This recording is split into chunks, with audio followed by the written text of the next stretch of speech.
À ce stade, nous devrions être très familiers avec l'identité de Pythagore. Mais quelles autres identités peut-on en déduire? Si nous prenons l'identité de Pythagore originale, sinus carré θ plus cosinus carré θ est égal à 1, et que nous divisons chaque terme par sinus carré θ, nous obtenons ce qui suit. Le premier terme, sinus carré θ divisé par sinus carré θ, se simplifie en 1, car toute quantité divisée par elle-même est égale à 1. Le deuxième terme, cosinus carré θ divisé par sinus carré θ, se simplifie en cotangente carrée, cotangente. Et enfin, 1 sur sinus carré θ devient coséquente carrée. Nous avons donc créé une nouvelle identité. 1 plus cotangente carré θ est égal à coséquente carré θ.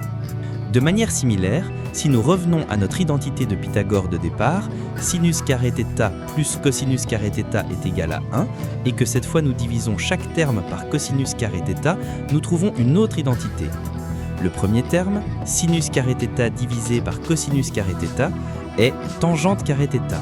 Le deuxième terme, cosinus carré θ divisé par cosinus carré θ, est simplement 1.